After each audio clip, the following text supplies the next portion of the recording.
Welcome back, season 2, episode 3. I am Kathy Goodall. And I am Genesis Etienne. And we are Focused at 40. Bing. Welcome back to another episode of Focused at 40. Last week, we talked about manifestation, and we thought that it was only right to move into this week talking about moving past our comfort zone. Definitely. Because if we're manifesting things, these are things that we want to accomplish, things that we've set out to do. We've visualized it, we've written it down, we've got our accountability partners, and we've worked out the next steps. A lot of the time, the things that we're trying to manifest are things that are already taking us out of our comfort zone. And so how do we now push past that zone of comfort in order to get it done? I think that it's really interesting because last week, Catherine had mentioned fear, right? So fear is one of those things that can paralyze us enough that we can kind of stick to what we know, whether it's a lifestyle, whether it's a decision. I know that sometimes having a dream or having a goal is really nice an idea, right? And it's really easy to think about it, but going after it is a totally different thing. And being okay with the things that are going to be difficult about going after that are oftentimes the things that people have a difficult time with. So coming out of your comfort zone requires work. It requires faith, and it requires courage, right? How in the past have you been able to kind of come out of certain zones of comfort to go after the things that you want? Honestly, I think a lot of the times I just never had a choice. Okay. Especially in my professional life. In my professional life, I've been pretty fearless. I think I got conditioned from early to just do it, to try it. And learn from the mistakes that I make along the way. In my personal life, if I'm honest, it's not as easy to just do it. Really? Yeah. So professionally, I'm a risk taker. I am willing to try anything. I am willing because I know that I'm resourceful, and if I can't do it, or if I'm having challenges with something, I find somebody that can help me to accomplish it and to get it done. But in my personal life, it takes a little bit longer. So I'm a proprietor for growth, and I believe that I have a growth mindset. And so now I'm trying to condition myself. And I will say this, my husband has stretched me a lot because I'm a very guarded person. I'm also a very private person. And so he's the type of person that wants to talk about everything and that wants to know everything. Confront the difficult, right? And so he has definitely helped to stretch me in that way, to talk about feelings. I'm like, what is that? What are feelings? Emotions? Who has that? Well, who wants to talk about them anyways, right? And so I do know that there's lots of people in my life like you who helps to stretch me. And I think that putting myself in a position of trust, of where I surround myself with the people that I trust, that I know have my best interests at heart, that are always going to be honest with me, and that tell me the hard things when I need to hear them, and hold me accountable, which is what we talked about last week. It helps to stretch me a lot faster. I agree. I think that community part is really important.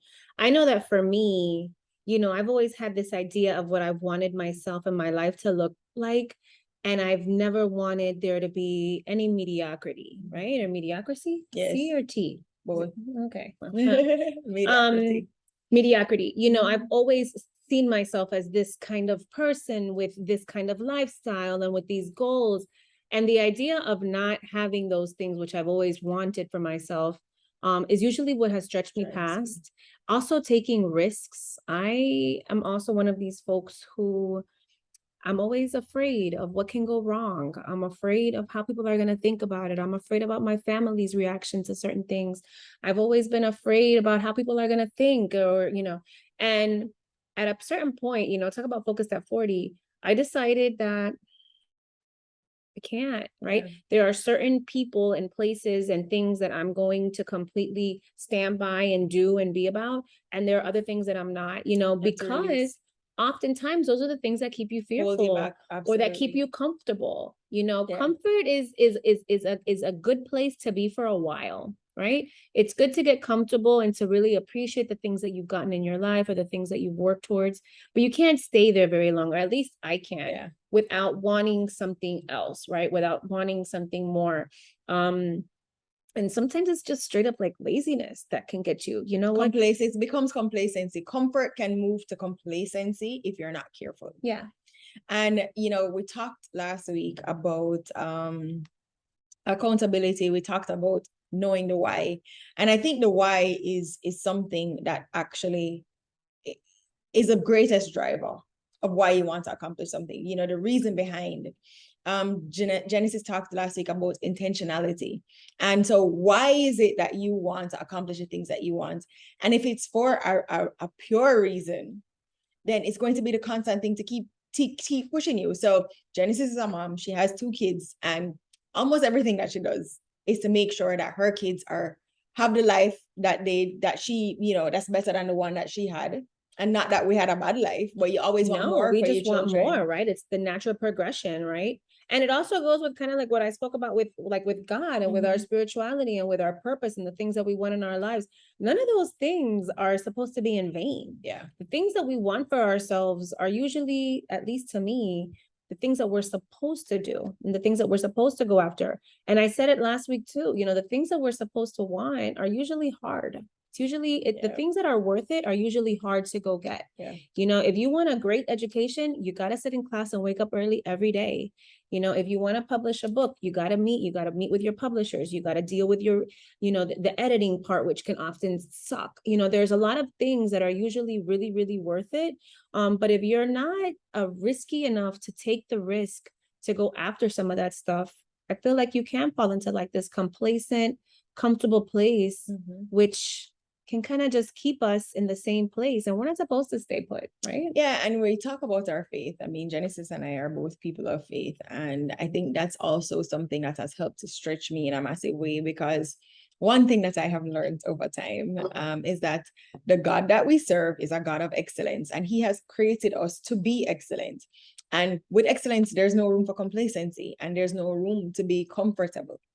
When you think about excellence, it's always trying to do more and to become more. So how am I growing through whatever experience? And it could be the simple things. When I wake up in the morning, do I find, because you see, the thing about complacency is that it creeps up on us. You get to a place of comfort and you realize, like, I haven't exercised in like 3 months. No, maybe not that long, maybe 2 months. And that's the truth. I mean, I started walking again the other day, but because of work, I have been traveling so much over the past 2 months, and it's just been hard. Once I break out of my routine, it's hard to get back into it. Definitely. But I made a decision. My husband and I sat down this week and we were just like, something has to give. My mom had a heart attack a couple of weeks ago, and that was a big wake-up call for all of us, because at the end of the day, you don't see it coming. You get comfortable and complacent in the lifestyle that you have. Sitting down at home, oh, I'll exercise tomorrow. Oh, it's just one brownie, or it's just one loaf of bread, just one drink. And those things catch up with us at the end of the day. So it's really going back to what you said last week, being intentional about the things that we want to do, and prioritizing the things that are important to us and why it is that we want to do it. Why do I want to exercise? I don't exercise because I enjoy it. Agreed. I exercise because I want to be fit and I want to be healthy and I want to be able to spend time with the people that I love. I want to be able to have a good quality of life. It's not about having a long life. If I die tomorrow, I'll be happy. But as long as I'm alive, I want to be able to know that I can function and do the things that I want to do without any restrictions. Absolutely. And if sacrificing an hour a day is going, or even 30 minutes a day to even walk is going to help me to accomplish that, then it's a decision that I have to make. Yeah. I think the other thing with coming outside of your comfort zone is knowing that on the other side of that thing, there is promise, right? So, not to get so personal, but a few years ago, I'm talking about like 10 years ago, I had fallen into like a really bad depression, and it was a really hard place for me to be. It was really, really hard. And I remember always thinking to myself, on the other side of this thing, there's going to be a rainbow, right? Kind of relying on my faith. And there was, right? But it took for me to start back school, right? It took for me to have very real conversations with my husband at the time about what life married was like, right? It took for me to be able to, discern who was around me and who wasn't. People who were around me weren't necessarily the most, the most challenging folks, right? When people are like, no, man, just take a seat. No, man, you know what? Don't worry about that. No, man. Get your butt up. Yeah, I need people to say, get it listen, done. get up. I know that it sucks. You know what? Wipe your tears. You got to get on the other side of this thing. And on the other side of that, there was greatness, right? I could not have started school. I couldn't have become the mother that I am. I couldn't have been the professional that I am had I not gone through that thing. I feel like that thing, as traumatic as it was for me, was also the only way that I was going to get out of my comfort the zone. catalyst to push Yeah, you out. it was definitely the catalyst, and I always say in my practice, that the setback is often the setup, For right? the comeback. Yeah. So, Absolutely. you look at a hard time, you look at a difficult situation, and on the other side of that, right, that thing will often be the thing that pushes you towards the next thing. And that's where you're supposed to be, right? I really believe that everything that happens, we're supposed to be everywhere that we are. There are no mistakes. But you do have to be okay with becoming uncomfortable. You have to be okay with sacrifice. And again, you have to be okay with employing people around you who are going to help you to actualize the things that make you uncomfortable, because it's really easy. And then it's really kind of depressing to be comfortable for a long time. Yeah. And sometimes it's the people that you don't know that you need to be open to help you to grow through certain situations. I remember when I was doing my master's, and I knew a couple of people in the class, but it was the people that I had met for the first time, because I was at that point an adult. So no longer am I sitting down clinging to what's comfortable, but I'm now looking for people that can help me to get to where I need to be. Definitely. And so I exposed myself to a whole new group of people that I had never met before. And we used to have study groups to help each other through what I consider one of the most difficult educational exercises that I have been through. When I did my master's. It's extremely time consuming, because now you're juggling work. And imagine working at an executive level and going to school full time. Yeah, it's crazy. And so I had to find new people. And if I wasn't open to finding new people and to being open to people that I was not already comfortable with, I would not have been able to grow through that experience. And now it's relationships that are invaluable to me. People that are in completely different fields from the ones that I work in, that now I have been able to pull on for different things. Definitely. Network. It's a network. It becomes a network. I believe that took courage. Courage is one of the other things that it takes for you to get out of your comfort zone. Know your greatness, guys. We are all great, right? We may not all believe that we are great. But I believe that God makes no mistakes, right? We are all exactly as we should. And we all have this amazing dynamic way about us, whether or not we tap into it or not. It is there, right? And it's there for the taking. It takes courage. It takes courage to sign up for a class. It takes courage to walk up to that girl. It takes courage to make that move, to change the job, to start taking that art seminar or whatever it is. It takes courage. But again, kind of speaking back to what we were just saying, I think on the other side of that discomfort, there is purpose, there is beauty, there is value, there is growth. And there's the unknown, right? I think that people are so afraid of what they don't understand. And I think that people are so uncomfortable with not knowing. Right. And if we knew all of the greatness that lies on the other side of discomfort, we would jump into it, but we don't. Right. And unfortunately, I feel like humans are folks who we fear the unknown more than we embrace it, because we're comfortable with what we know. And so that word fear, we've used it quite a bit in the last 2 episodes. And I think I'm getting a tattoo. Faith over fear. No, because I have to remind myself all the time that wherever there is faith, there cannot be fear. And the reality is, what is fear? Fear is an anticipation of something that hasn't even happened yet. A negative anticipation. Yeah. It's like we conjure up all these ideas around what's the worst case scenario of what could happen, when it's something that hasn't even happened yet. And when you do get to the other side, you're like, that was it. That was it.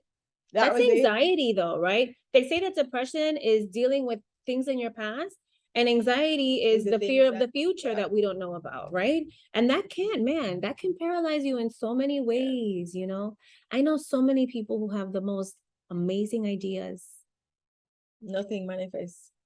Yeah, and the reality is that I think as we got older and we learn to fail forward, you realize that nothing is actually a failure because you turn it into a lesson. I think about the pandemic, you know, how many girlfriends and guy friends too, you know, but I know so many women, and we're going to actually dedicate a whole episode to women businesses and to Black owned businesses, minority businesses, because so many businesses came out of that pandemic, right? So many people took the fear of what was not going to happen or what they didn't know and decided, you know what, let's try something new anyways. And I've spoken at some of these events, on how beautiful it's been to be able to come out of a very fearful, scary situation and turn it into a profitable, you know, beautiful, purpose-driven situation for a lot of people. And that's exciting. That's exciting. That's exciting. Yeah. So we are going to be sharing some more resources. You can check us out on our website at focusedat40.com. Follow us on all of our platforms. If you want to get more insight, you can send us questions. We'll share more resources with you, topics that you want us to talk about. Don't forget to share them with us. Like, subscribe, share. Share this with your friends, guys. Everybody wants to know what we're talking about. Come on, everybody can use this stuff. Until next time, we'll see you next week.